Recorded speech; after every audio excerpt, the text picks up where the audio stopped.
Toca Livros e editora Cultrix apresentam Jung e o Caminho da Individuação. Uma introdução concisa, de Murray Stein, narrado por Camilo Brunelli. Jung e o Caminho da Individuação. Dedicatória. Para os meus amigos. Eles muito me ajudaram a compreender o significado interior da individuação. Agradecimentos pelo apoio e ajuda que recebi com leituras e comentários sobre vários capítulos do livro à medida que sua composição avançava no decorrer de alguns anos. Sou profundamente agradecido a Anne Casement, Lionel Corbett, Danila Crespi, Dale Kushner, Eleonora Lair, Don McNair, Jan Marlen, Robert Moore, Andrew Samuels e Robert Van Lovenzels. Meu colega na Chiron, Nathan Schwartz-Salent, foi um incentivador persistente como sempre. Minha esposa, Jan, tem sido paciente e indulgente, tolerando as incontáveis horas que passo na frente do computador. Gostaria de agradecer também a Emmanuel Kennedy pelo convite para participar do simpósio no Clube Psicológico de Zurique em 2005. Essa oportunidade deu um novo impulso a este projeto, e o ensaio lá apresentado constitui a base do capítulo inicial. Em sua maioria, os capítulos foram publicados em outros meios sob formas diversas, mas passaram por rigorosa revisão para este formato. Introdução. As pessoas não criam sua personalidade deliberadamente, escolhendo uma identidade ou caráter específico, assim como não modelam seu físico selecionando uma compleição, um tamanho de pé ou de mão, ou uma combinação peculiar de traços faciais. Do mesmo modo, as comunidades humanas não desenvolvem suas preferências e formas culturais de maneira consciente e racional.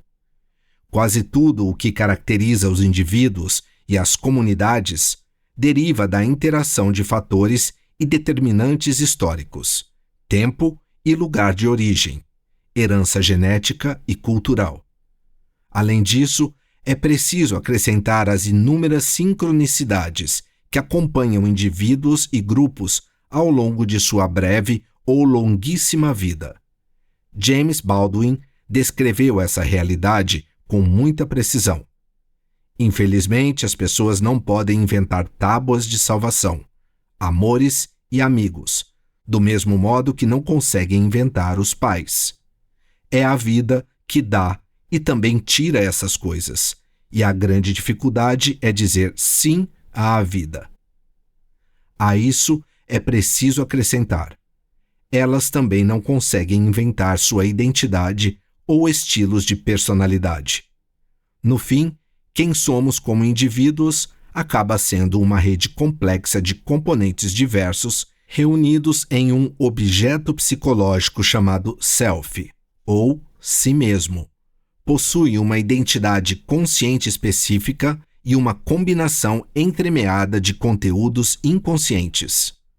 O opus humano, a obra que nós, como indivíduos e até certo ponto como comunidades, podemos realizar e sobre a qual podemos exercer influência positiva, consiste em tomar consciência do que nos é dado, quer proceda da biologia, da história pessoal ou coletiva, ou do incessante criativo inconsciente, e em desenvolver o que recebemos da melhor maneira possível. Assim fazendo, também contribuímos com uma dimensão da existência que não existia até esse momento, a dimensão da consciência. Sigo aqui a perspectiva de C.G. Jung, que considerava essa tomada de consciência como a contribuição humana ao universo. O tema principal a ser examinado neste livro é o princípio de individuação e sua relação com o esforço de tornar-se consciente e desenvolver a consciência. Principio individuationis é uma expressão com um histórico longo e complexo na filosofia, da Idade Média a Leibniz, Locke e Schopenhauer. Posteriormente retomada por C.G. Jung e aplicada com enorme significado em sua teoria psicológica. Como conceito psicológico, trata-se de uma ferramenta com duas funções primordiais. Primeira, oferece um modo de compreender e interpretar mudanças na psique individual e coletiva.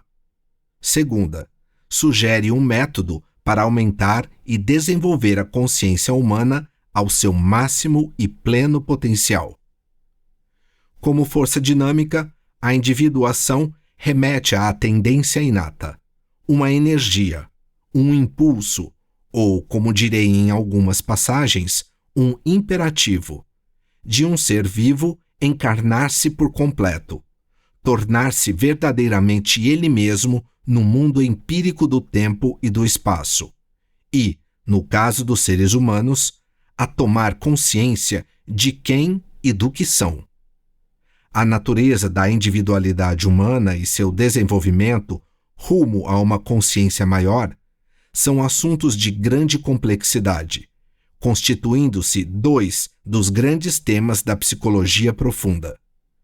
A psicologia junguiana comporta uma ampla estrutura de ideias e hipóteses teóricas interconexas que possibilitam a definição da realidade psicológica.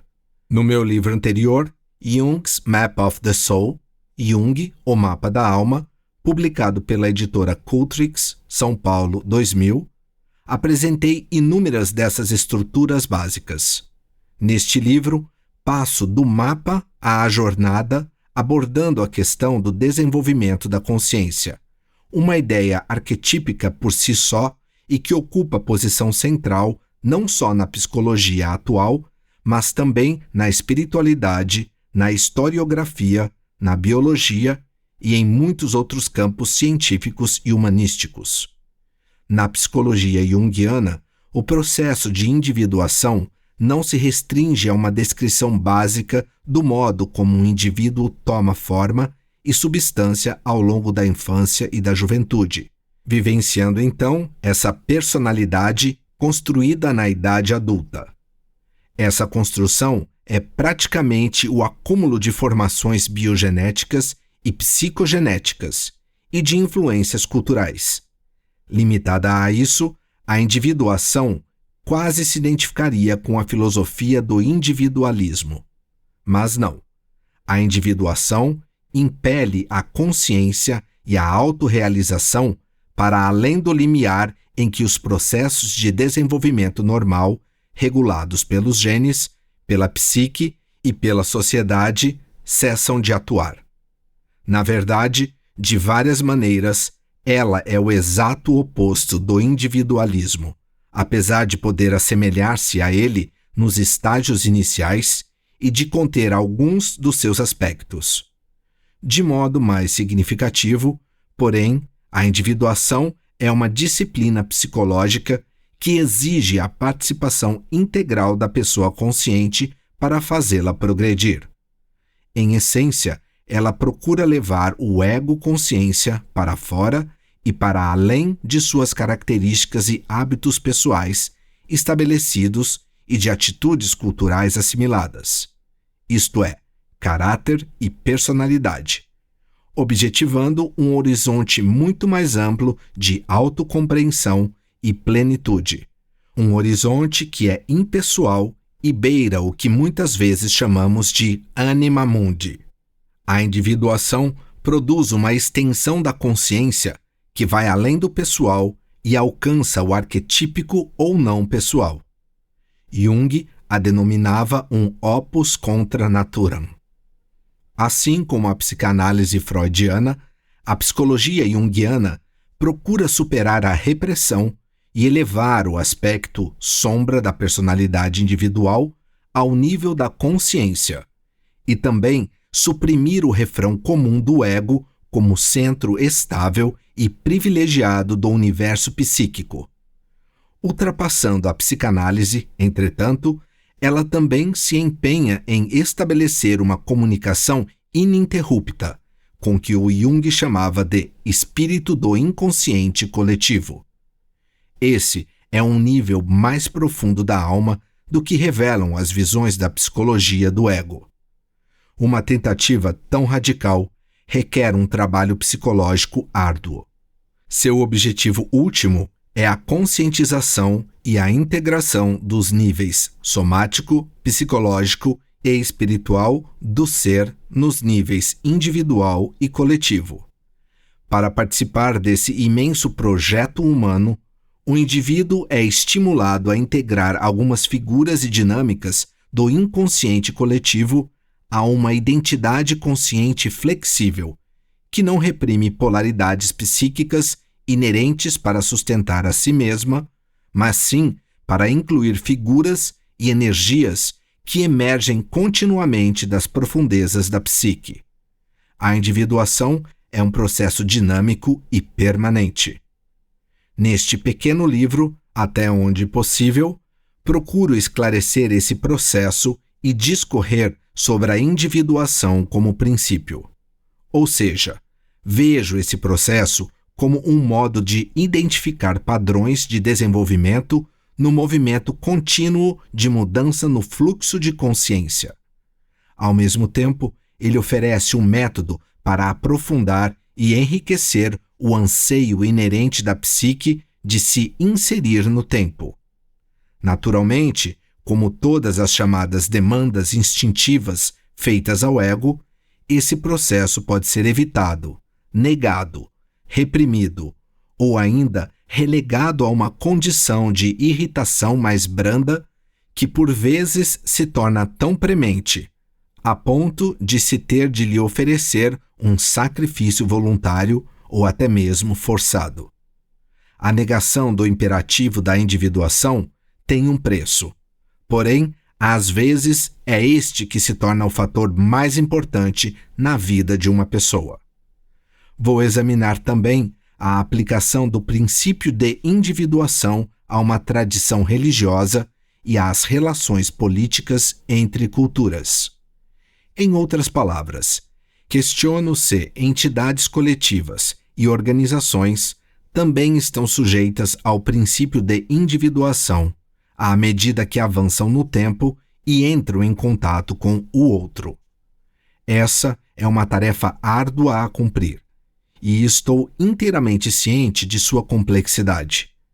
A minha percepção é de que o conceito junguiano particular de evolução psicológica de longa duração na psique humana, isto é, a individuação, pode ajudar na reflexão sobre o desenvolvimento da consciência em muitos níveis de especificidade e generalidade. O nível psicológico pessoal, o sociocultural, o religioso e o político, este incluindo as dimensões de relações internacionais, economia e globalização. Meu foco principal, todavia, continua sendo a pessoa individual. No primeiro capítulo, explicito a noção de princípio de individuação e seu método, descrevendo suas características básicas e seus dois grandes movimentos ou fases, a analítica e a sintética.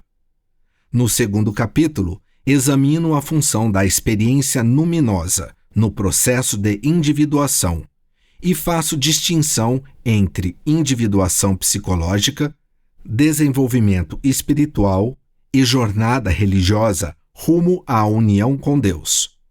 No terceiro capítulo, sirvo-me de um conto pouco conhecido dos irmãos Grimm, A Serpente Branca, com o objetivo de mostrar a importância da iniciação para a individuação e comentar algumas características específicas da jornada da individuação. O quarto capítulo se concentra mais especificamente na psicologia feminina, partindo de outro conto dos irmãos Grimm, A Velha do Bosque, para analisar a importância da conscientização de estados de possessão como parte do processo de individuação. No quinto capítulo, recorro à mitologia grega, concentrando-me no deus aleijado Hefesto, Hephaistos, vulcano para os latinos, como figura representativa da luta com complexos pessoais e culturais que devem ser trabalhados para liberar a criatividade e se alcançar o objetivo da individuação. O 6º capítulo descreve um tipo especial de espaço psíquico que possibilita à personalidade em processo de individuação levar o trabalho a um nível mais profundo. Para falar sobre isso, invoco o deus grego Hermes, cujo mitologema orienta a caminhada. Em seguida, no capítulo 7, especulo sobre como os indivíduos podem ajudar as tradições a avançar para um maior desenvolvimento e a realizar seu potencial para a consciência coletiva. Por fim, o capítulo 8 é dedicado a algumas observações sobre as fascinantes dinâmicas em desenvolvimento entre as variadíssimas culturas das Américas do Norte e do Sul, enquanto o mundo encolhe e os padrões culturais tendem a se congregar para dar origem a novas estruturas em meio à confusão e ao caos geral. Em tudo isso, desejo enfatizar que a psicologia junguiana é prospectiva, embora para fins analíticos se deva também efetuar um exame rigoroso e minucioso do passado. A teoria em si está em perfeita sintonia com os conflitos do presente e o potencial para o futuro. A individuação é um imperativo que nos impele à frente e, se bem-sucedida, livra-nos da cilada da repetição interminável dos padrões que nos condicionam. A convicção fundamental é que os seres humanos estão evoluindo em consciência, individual e coletivamente, e que podemos participar desse processo e fornecer-lhe energia de formas bem específicas, bastando apenas saber como fazê-lo.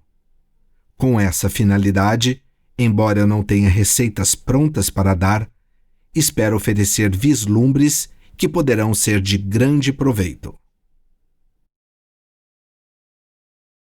Capítulo 1. O duplo movimento da individuação. Em 1957, em uma entrevista conduzida pelo psicólogo norte-americano Carl Rogers, o filósofo Martin Buber expôs um equívoco comum relacionado ao conceito de individuação de Carl Jung. Na conversa, testemunhada por centenas de alunos da Universidade de Michigan, Buber questionou vigorosamente o uso que Rogers fazia do termo pessoa e, em seguida, passou a explicitar sua discordância com relação a Jung. Você fala sobre pessoas, e o conceito de pessoa, ao que parece, está muito próximo do conceito de indivíduo. Penso ser aconselhável fazer distinção entre eles. Um indivíduo é apenas certa singularidade de um ser humano. Isso é o que Jung denomina individuação. Ele pode se tornar mais e mais um indivíduo, sem que isso o torne mais e mais humano.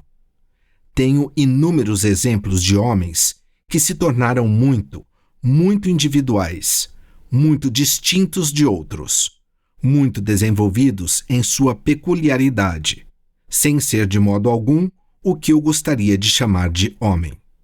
Uma pessoa, eu diria, é apenas o indivíduo que vive de fato com o mundo. E com o mundo não quero dizer no mundo, mas sim em contato real, em reciprocidade real com o mundo em todos os pontos em que o mundo pode encontrar o homem. Sou contra indivíduos e a favor de pessoas. Buber interpretou erroneamente o conceito de individuação de Jung, considerando-o uma simples afirmação e aprofundamento de determinada estrutura de caráter ao longo do tempo. Longe de representar o tipo de entrincheiramento psíquico de que Buber fala aqui, o projeto de individuação apresentado por Jung em centenas de escritos é muito mais complexo e tem, em essência, o objetivo de lançar luz sobre a escuridão da vida psicológica, além de integrar as várias polaridades e tensões que nelas se encontram. Em termos bem mais simples, Trata-se de um projeto voltado para o despertar e o desenvolvimento da consciência. A implicação aqui é estabelecer uma relação consciente com os vários aspectos da personalidade, não por meio de uma identificação ainda maior com as características mais evidentes, como Buber gostaria, mas mantendo todas elas na consciência, o máximo possível, precisamente sem essa identificação. Na verdade, esse projeto segue exatamente na direção oposta ao que Buber entende por individuação na passagem citada anteriormente. A vigorosa ênfase que ele atribui ao contato com o mundo, no que ele denominou e ficou conhecido como relação eu-tu, não é em absoluto excluída pela individuação, conforme demonstrarei. De fato, o processo de individuação possibilita ainda mais essa espécie de relação, se comparado a outros procedimentos. Como o texto e os exemplos comprovarão, a relação eu-tu inclui-se na individuação, embora não do modo exclusivamente exteriorizado descrito por Buber em seus escritos. Sustentarei que o projeto de individuação, tarefa a ser realizada durante a vida inteira, na verdade tem como fundamento um imperativo psicológico inato, que, quer se queira ou não, procura aumentar a consciência. Saúde e desenvolvimento não são opcionais na esfera psicológica, assim como não o são na esfera física. A psique tem exigências próprias, do mesmo modo que o soma tem as suas, também específicas. Sem dúvida, alguém pode optar pela doença, física ou psicológica, e muitos fazem essa escolha, levados por razões complexas que estão além do entendimento deles mesmos. Segundo a concepção de Jung e a explicação que darei neste capítulo, o processo de individuação em adultos se desdobra em dois movimentos principais. O primeiro consiste em decompor o inconsciente por meio da análise. Os alquimistas o teriam chamado de separatio, a separação de uma mescla de elementos. A separação analítica inclui a dissociação tanto de identidades que o indivíduo criou com figuras e conteúdos, cuja base principal encontra-se na realidade exterior à psique, isto é, outras pessoas e objetos, quanto daquelas fixadas de início na própria psique, as chamadas figuras internas, sobre as quais falarei mais adiante. Esse movimento de desidentificação leva à criação de uma consciência mais lúcida, um espelho cristalino. O segundo movimento, que se manifesta em simultâneo, exige que se preste atenção meticulosa e contínua à emergência de imagens arquetípicas do inconsciente coletivo, quando estas surgem em sonhos, na imaginação ativa e em acontecimentos sincronísticos. Esse movimento consiste em inserir esse novo material nos padrões de funcionamento consciente e da vida diária. Trata-se de um movimento sintético, em terminologia alquímica, conjunctio, que pode ser considerado um cuidadoso serviço ao espírito do inconsciente e à integração consciente de seus conteúdos. Ambos os movimentos são de importância decisiva, e a individuação não tem condições de chegar a seu potencial pleno sem um ou outro. Por um lado, portanto, a individuação requer que separemos as peças da teia emaranhada de motivos e de partes do self que constituem a psique e que tornemos essas partes mais claras. Em outras palavras, que lutemos contra nosso caráter e tomemos certa distância dele. Por outro lado, ela requer que deixemos características recém-emergentes da psique chegar à consciência e que as integremos em um novo todo. Em síntese, significa abarcar potencialmente todas as facetas do self com certo grau de aceitação e respeito. O que a psicologia junguiana oferece é um método para manter os paradoxos da psique na consciência e chegar a um entendimento de suas complexidades. O movimento analítico, separatio. Vou começar com o aspecto analítico da individuação.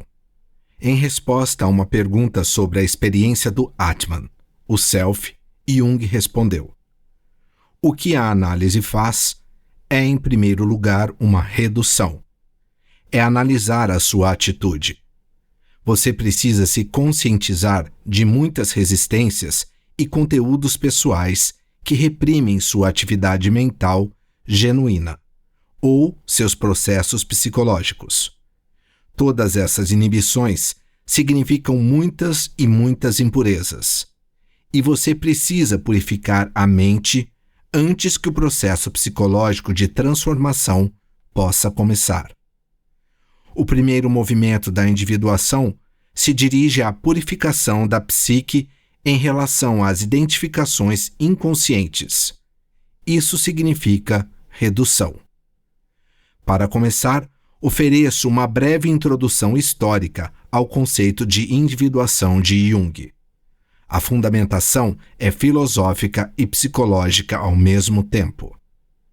Uma das primeiras ocorrências do termo individuação nas obras de Jung encontra-se em um texto muito incomum do ano de 1916 com o título latino Septem Sermones ad Mortuos, 7 Sermões aos Mortos. Em geral, acredita-se que essa obra contenha a primeira versão da teoria psicológica da individuação de Jung, apesar de sua forma mística e filosófica.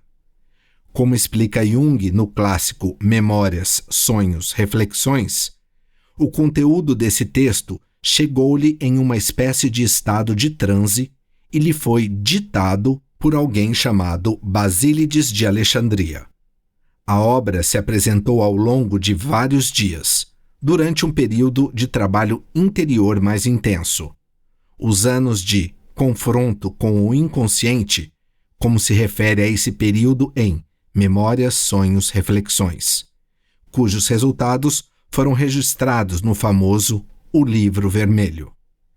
Em Septem Sermones, Basílides afirma que o princípio individuationis é a essência da criatura e distingue a criatura do pleroma. Para o ser humano individual, isto é, a criatura, é uma questão de vida e morte tornar-se separado e distinto. Qual é o dano, perguntareis, em não diferenciar a si mesmo? Se não nos diferenciamos, vamos além da nossa natureza. Afastamo-nos da criatura. Caímos em um estado de indiferenciação, que é a outra qualidade do pleroma. Caímos no próprio pleroma e deixamos de ser criaturas. Entregamo-nos à dissolução do nada. O resultado é a morte da criatura. Morremos, portanto, na medida em que não nos diferenciamos. Daí o empenho natural da criatura em orientar-se para a diferenciação, em lutar contra o antigo e perigoso estado de igualdade. A isso dá-se o nome de Principium Individuationis. Esse princípio é a essência da criatura. Disso podeis deduzir porque a indiferenciação e a não distinção constituem um grande perigo para a criatura. Em suma, o princípio da individuação define algo essencial a respeito do ser humano. É um impulso absolutamente fundamental no sujeito humano para se diferenciar do que está ao redor. Isso é individuação, pelo menos em parte, e a energia para sua criação é um postulado da consciência humana. Ao se tornar uma pessoa, o indivíduo deve necessariamente criar distinções e separação. O impulso para criar especificidade na consciência humana, para tornar-se quem ou o que o indivíduo é de modo natural, está radicado na natureza. A busca pela individuação, portanto, é congruente com a natureza humana. O movimento para a individuação não é opcional, não é condicional, não está sujeito a caprichos de diferenças culturais. É um axioma, embora, por certo, muitas pessoas o ignorem, o reprimam e se debatam em tentativas tortuosas para não admitir sua presença, por medo de parecer inconformistas ou de ser vistas como diferentes. O pleroma, em comparação com o indivíduo, criatura, é tudo e nada. Ele contém cada uma das qualidades psicológicas possíveis, mas sem distinção ou separação das outras. Ele é a matéria psíquica primal, a grande mãe, a matriz da qual emergirá tudo o que pode se tornar consciente. O princípio fundamental do pleroma é a inclusão indistinta.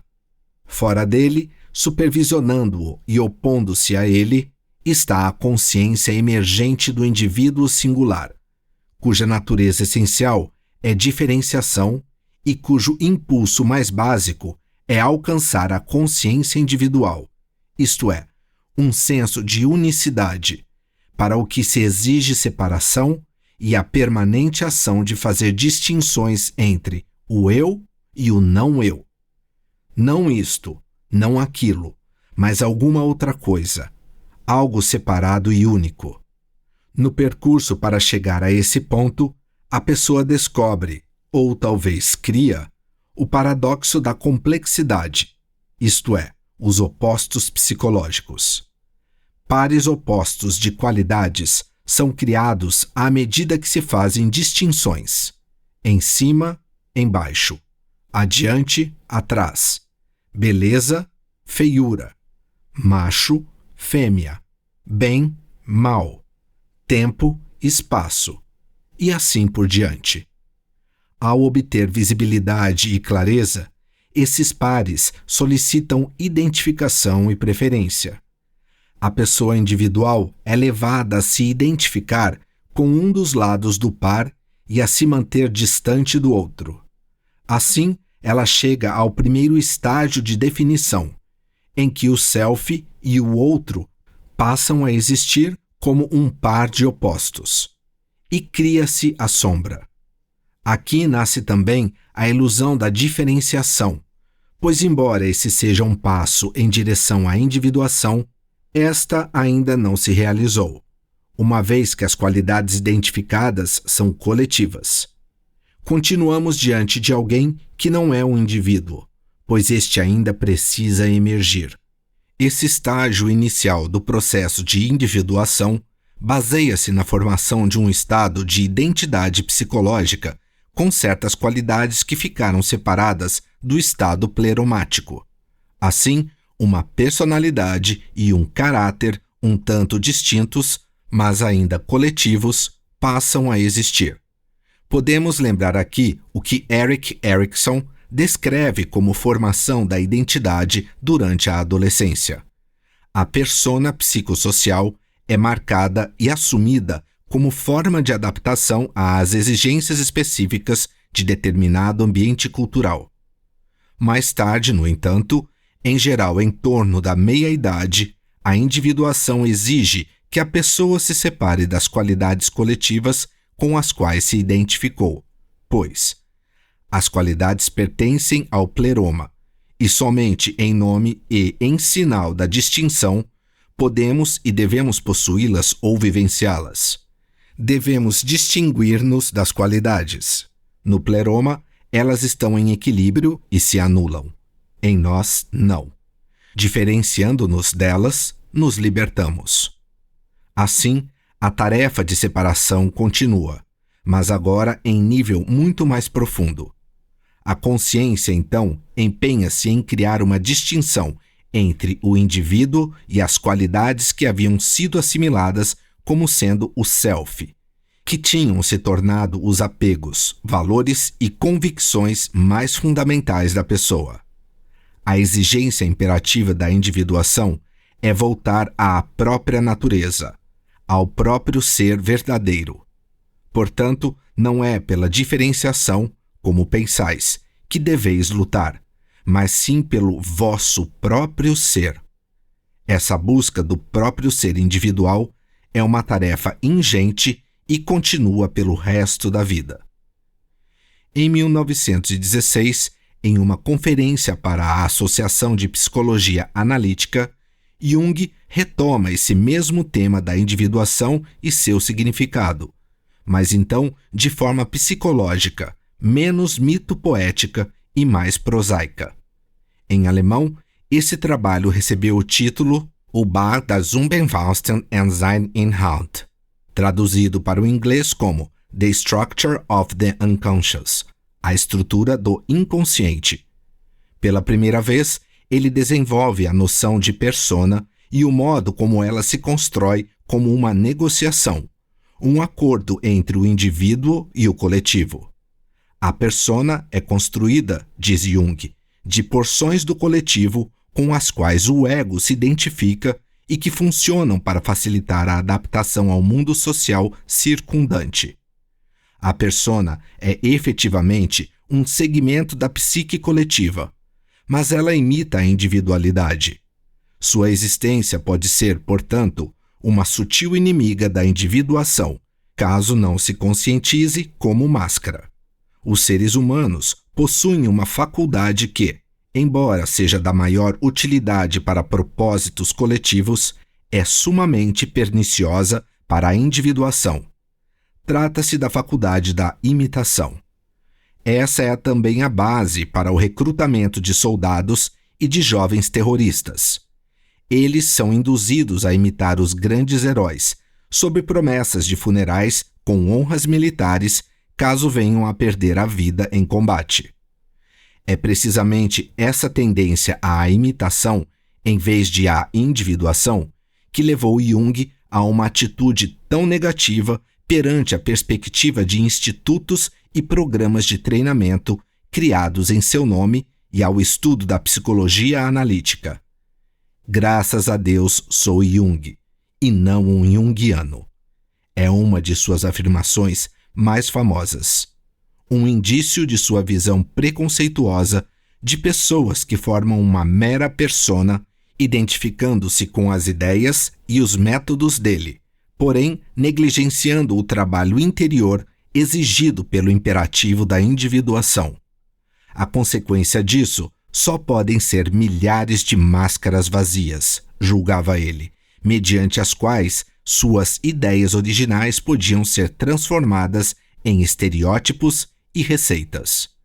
Conta Joseph Wilwright que, quando comunicou a Jung a elaboração de um programa de treinamento em São Francisco, Jung o olhou como se tivesse sido atropelado por um caminhão Mack, e eu disse: "Vejo que você não quer mesmo ouvir falar sobre isso." Ele disse: "Para dizer a verdade, Wilwright, não me ocorre nenhum outro tema sobre o qual eu menos gostaria de ouvir." Jung era visivelmente alérgico a imitadores. Sem dúvida, é preciso agradecer pelo fato de que essa não tem sido a regra, pois as pessoas estudam os métodos de Jung e se submetem a análises de treinamento. Deve-se ter muito presente, por outro lado, que a formação de apegos inconscientes e a criação de laços baseados na identificação com pessoas importantes no ambiente imediato do indivíduo são aspectos bastante normais do desenvolvimento psicológico. Os bebês se apegam às mães e entram em um estado de identidade com seus cuidadores próximos. Esse processo tem um fundamento arquetípico e constitui uma forma básica de comunicação entre mãe e bebê através de canais inconscientes, o que induz empatia e mutualidade entre eles. Ver a excelente análise de John Knox sobre as associações entre a teoria do apego e a teoria arquetípica. O bebê pode sinalizar uma necessidade ou sentimento para a mãe de modo não verbal, sinal que a mãe recebe e registra em virtude do seu profundo apego ao bebê. Esse vínculo começa in útero, por meio de uma sutil sintonia da mãe com o feto. Mais tarde, a criança vai formar relações semelhantes com outros membros da família e, por fim, com integrantes da vizinhança, da tribo, da escola, da cidade e da nação. Com todos esses elementos ambientais, a pessoa em desenvolvimento introduz-se no que Jung, seguindo o sociólogo francês Lucien Lévy-Bruhl, chamou de participation mystique, participação mística. Com a instauração dessa espécie de identidade humana, a atitude psíquica coletiva assume uma voz, expressa a si mesma. Quando alguém se torna um bom cidadão, um filho ou uma filha dedicados, um membro devoto da igreja, da escola e do Estado, um empregado de confiança, um marido ou esposa, pai ou mãe, um profissional ético, as pessoas sentem que podem confiar nessa pessoa e, desse modo, dedicar-lhe seus mais elevados sentimentos de estima. Pessoas assim falam com clareza pela família, pela comunidade, pelo país e mesmo por toda a humanidade, mas não por elas mesmas. Se indivíduos que adotaram personas leais e firmes assim permanecem inconscientes de sua verdadeira individualidade, essa individualidade mantém-se desconhecida, e eles se tornam meros porta-vozes para as atitudes coletivas com as quais se identificam. Embora isso possa servir aos interesses de uma pessoa até certo ponto, porque, afinal de contas, todos precisam se adaptar à sociedade e à cultura, e porque uma persona bem construída é uma vantagem evidente para propósitos práticos de sobrevivência e sucesso social. Esse não é, sem dúvida nenhuma, o objetivo da individuação. Trata-se apenas de um ponto de parada para então iniciar o processo de individuação. De modo compreensível, as pessoas são tentadas a se deter nesse ponto, pois não é nada fácil criar uma persona agradável, cortês e eficiente.